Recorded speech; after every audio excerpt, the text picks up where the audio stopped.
kas mano galvoj. Vat pabandykim kiekvienas taip nuoširdžiai atsakyti savo į klausimą. Nu, vat kas mano galvoj? Vat pastebėkim bent 15 minučių, nu bent pusvalandį į dieną.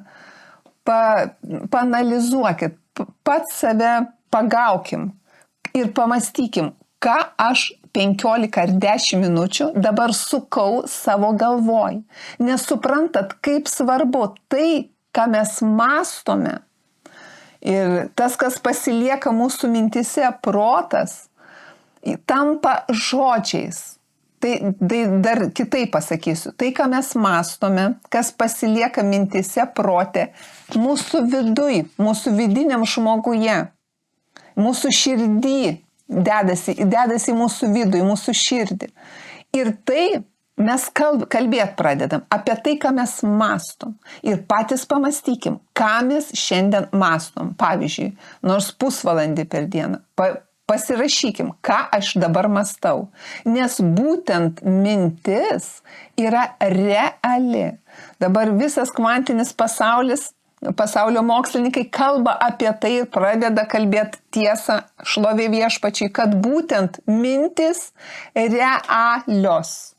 Bet tai yra visiška nenaujiena, nes mūsų viešpats, dangaus ir žemės kūrėjas nuolat, nuo pat pasaulio sukūrimo, tą sakė ir sako nuolat žmogui, ką mąstyti ir ką kalbėti, kaip ir taip ir gyventi. Nes jeigu aš mąstysiu tai, ką Dievas sako, tai dėsiuosi savo į širdį, tai kalbėsiu, taip elgsiuosi, vadinasi, ir taip gyvensiu. Tai yra neišvengiama, už tai taip svarbu. Save pradėti kontroliuoti, ką aš mąstau, ir save taip kontroliuoti, kaip egzaminą daryti. Jeigu tik matau, kad aš mąstau, paprastai žodžiais, blogį, liūdėsi, mąstau, tiesiog plius, kas labai svarbu, kaip žmogus mąsto, jis taip ir atrodo. Jis nuliūdęs, kūno kalba parodo, visa mimika parodo, kad žmogus viduj mąsto blogai. Jis nuliūdęs, kūno kalba tai rodo, nes tai labai susiję. Už tai Dievas ir sako, pildykitės mano žodžiu, laikykitės mano žodžiu, tvirtai laikykitės, vadinasi, už to reikia laikytis. Už ko laikytis? Už būtent minčių, bet būtent minčių tų, kurių mums nurodo ir tiesiog įsako viešpats laikytis. Jis ne tai, kad įsako, jis duoda mums rinktis, jis yra tobula meilė ir jis neverčia, bet be galo vertina ir brangina žmonės, duoda jiems laisvą valią rinktis, bet sako, rinkitės, susimildami, rinkitės, ką mąstote, rinkitės, aš jums sakau, pasirinkite mąstyti mano žodžius, nes tai yra gyvenimas gyvenimas jūsų sielai ir sveikata jūsų kūnui.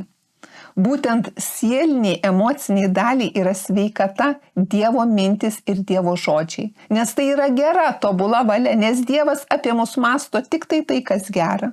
Jis kiekvieną dieną ir nuolat mums duoda naują šansą. Nekaltina, nesmerkia, vertina ir brangina. Ir dėl to ir sako, nebijok, neišsigask, nepasiduok nerimui, nepasiduok baimiai, tikėk, kad aš esu su tavim ir aš galiu tau atrodo neįmanomas aplinkybės paversti tau, žmogau, į gerą. Tau reikia tiesiog patikėti, pradėti galvot apie mane, kad aš esu tavo gyvenimo viešpats, aš esu tavo Dievas, aš laikau tave savo galybės dešiniai. O kodėl? Todėl, kad aš viešpats branginu tave, žmogų. Aš tave branginu, nes aš pirmas išsirinkau. Dievas sako, aš jūs pirmas išsirinkau. Bet man kaip žmogui reikia pasirinkti. Pasirinkti, tai priimti ir apie tai mąstyti. Būtent mąstyti. Ir padarykim tokį eksperimentą. Bent kokias 3-4 dienas save stebėkim, ką galvoju. Ir kai tik tai aš iškart atskiriu, kad mano galvoj sukasi bloga mintis. Tai reiškia, ateina šildymo sezonas, bus brangios kainos, tikriausiai negalėsiu susimokėti už tą ir tą, arba taip noriu į kelionę, tikriausiai negalėsiu išvažiuoti.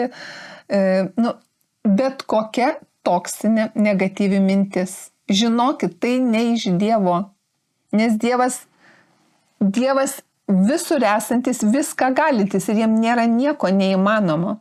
Vietoj to, kad mąstyti, kad kažkas nepavyks, arba bus blogai, arba bet kokią nerimą sukelia nerimą, sukelia baimę, iškart atsisakykite, bet žmogus negali nieko nemąstyti, jūs iš karto sukitės į Kristų, sukitės į Viešpatį ir mąstykite, koks Dievas geras. Bent jau tai prisiminkite, kad Dievas yra ir jis yra geras tau. Dievas yra ir jis yra geras. Ir laikykis to.